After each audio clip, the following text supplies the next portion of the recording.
Right now, we're joined by Ashkan Karbashfrujan. 15 years ago, he wrote about themes like conscious capitalism, stakeholder mindset, servant leadership, and so on and so forth. And many folks rolled their eyes, but not me. I am not rolling my eyes. I'm very excited. Today, even the biggest billionaire capitalists realize that leadership is more than maximizing shareholder value. He thinks the future of coaching will involve getting into the psyche of individuals to help them become their best selves. I am dying to know, Ashkan, thank you so much for checking in with us. Thank you for having me. You've been talking long about the themes of conscious capitalism, but tell us a bit about what that means to you now. Sure. I mean, you've heard conscious capitalism, progressive capitalism, ethical capitalism. It's ultimately just saying that, if you want to pursue a capitalist model, you do have to care more than just shareholders.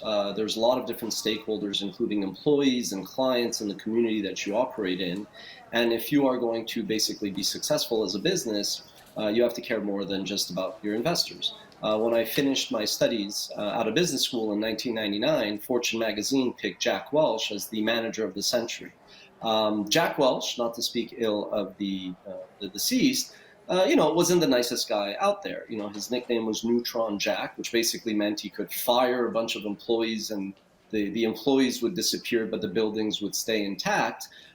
He ultimately also cheated on his wife and, not the best track record as a human being.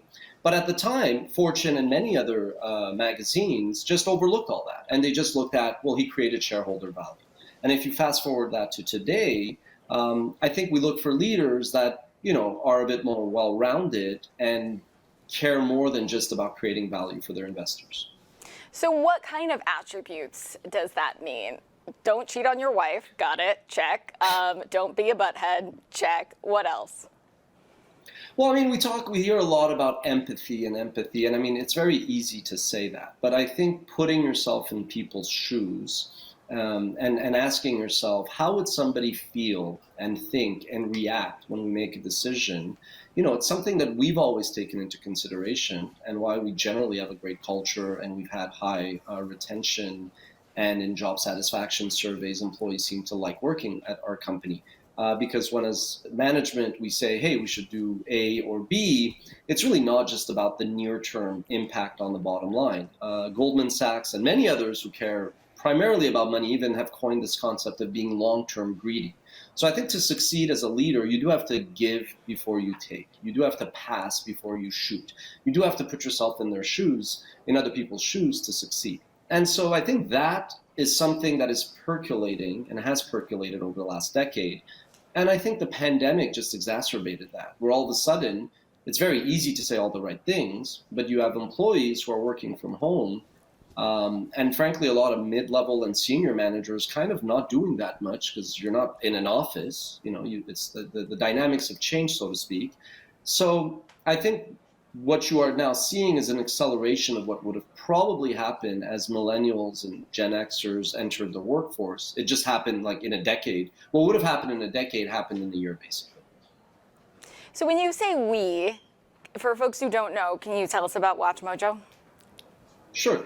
Well, when I say we in this sense, I meant more society, culture, what is accepted, what are the best practices that, your future generations of employees and leaders would expect. But sure. So WatchMojo, in as much as ESPN or MTV were early on cable and built this brands on cable before, everybody else showed up, so to speak, WatchMojo, we launched at the same time as YouTube. And the idea was storytelling was moving to video. It was moving to mobile. So it was like a shorter attention span. And we wanted, our vision, which is why we do what we do and never changes, is to inform and entertain. And our mission, how we accomplished that vision, was basically originally with a video on every topic. But if you fast forward a few years from 2006 when we launched 2012, we realized that we needed to focus and we made 4 big bets. One of them was just to really program for the YouTube generation because YouTube was taking over media. The second one was that we recognized that kids who were reading comic books had grown up now and become decision makers on Madison Avenue, Hollywood, Silicon Valley, and Wall Street. And so we recognized that, hey, when Disney buys Marvel and Lucas, they're going to basically put a lot of resources behind it. And, things like Big Bang Theory, things like Game of Thrones, these are franchises are going to become very much part of pop culture. They're not going to be niche shows on channel 300 on cable. The third one was really to double down on the top 10 format. As I joke, Letterman, Moses, and the 10 Commandments, people were always very much enamored with lists. And when we focused in on that, it's short attention span era, there weren't that many publishers actually focused on that format. And then finally, it was really just to give audiences what they wanted. We had relationships with rights holders. And today, when you go on YouTube, when you go on CNN, you actually see clips from movies. But when we started, most publishers weren't comfortable showing clips from movies due to some copyright risk. But we were comfortable around fair use. So our programming stood out. Back in the the mid 2000s, rights holders were not embracing the internet. They were certainly not embracing YouTube. So if somebody went on to find, the latest episode of Mad Men or to watch the latest Beyonce video, none of that programming existed on YouTube. And we were creating what was viewed as shoulder programming around that. So since then, we've generated 100 billion minutes of watch time, which puts us in somewhat rarefied air. We have 50 million subscribers on the platform, and we've since replicated that success on Snap, Facebook, TikTok, and other platforms. 100 billion minutes. I should carry the one. You've also been a big proponent of coaching. How do you think coaching can help folks become the best versions of themselves? Well, I think historically it's taboo to actually get in people's mind in a good way and ask them what has happened to them either as children or adolescent or even as young professionals that maybe explain some of the obstacles for them to break through and succeed and become the best versions of themselves. But the reality is like we're all driven by some insecurity or another. We are all driven between like managing, the sins and the virtues. Every human being faces temptation and greed and all that. And so what I've been able to do is when I see an employee is having a hard time, it's really not about the kind of glib, superficial, why are you not doing this assignment or why did you not complete this task?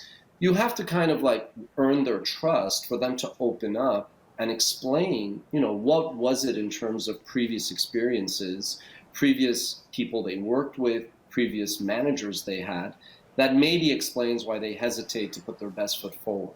Ultimately you have to win people's trust. And, when we started off, I actually naively said, hey, I got to get employees to trust me.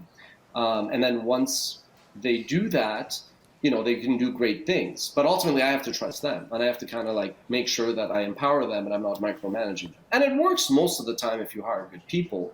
But obviously, if you don't hire, people that have character and integrity, you're just wishing. So you also have to be careful with who you recruit as part of your team. That makes sense. So clarify for me. So you're doing the coaching, you're hiring coaching for your executives, a little bit of both. Why do you think it's so essential for success? No, I think the key is you actually would want to lead by example and create an environment where, you're not second guessing one another and you're not, revisionist history and just always, pouncing on people when they can make a mistake.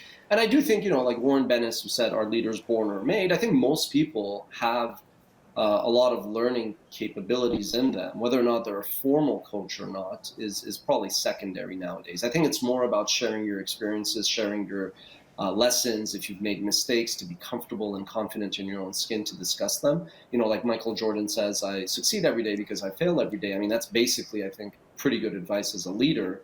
I think if you're always kind of spinning history and presenting a very, whitewashed version of the facts, people are pretty smart. And they're like, well, that's not really, I think, what happened. But if you kind of explain, hey, this didn't go according to plan, and this is why, this is what we planned well or didn't plan well, and how we executed, well or not.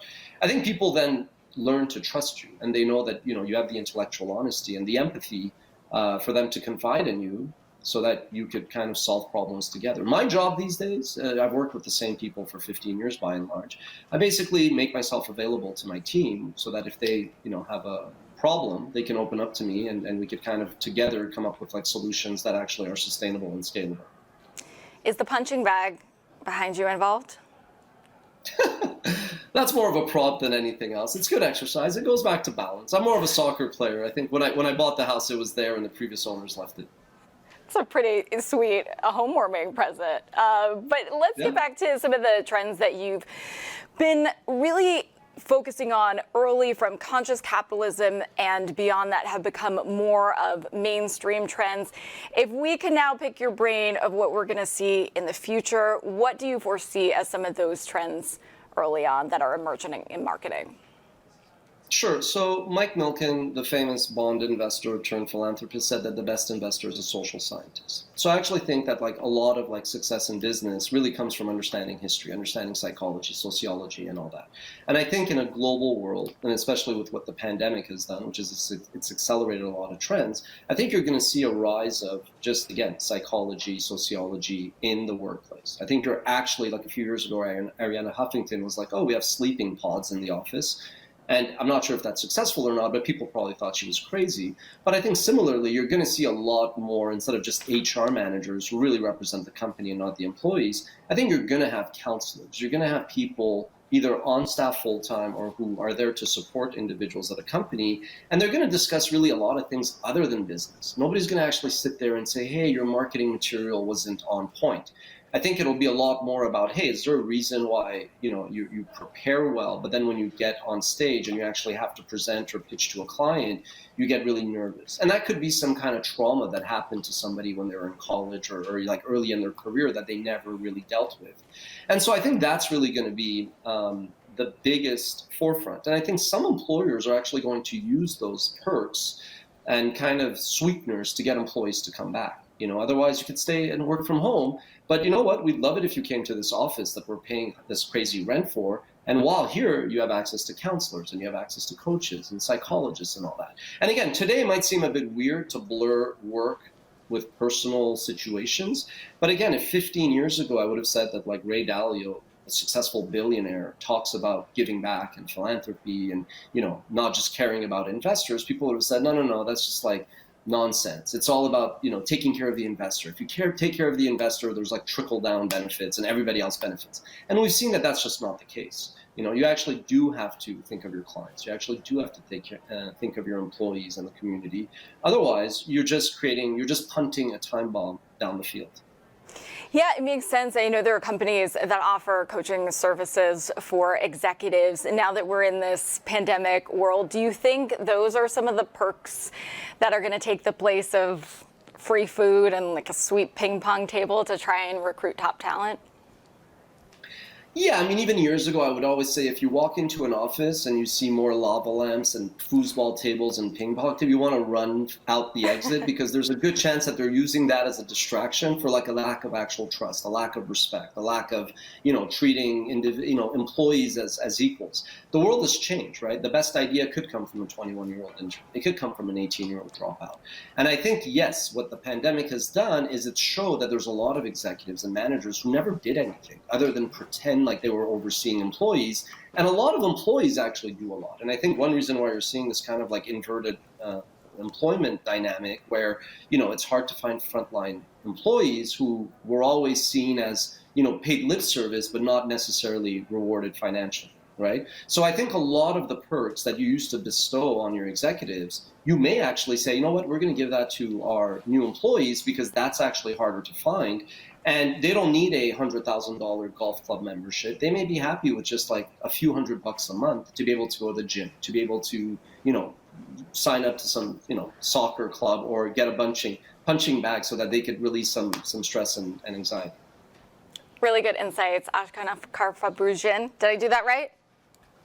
How was the first one was good. The second one wasn't, but it's all good. I didn't have it phonetically the second time, but I was really, yes, it was an effort. Thank you so much for checking in.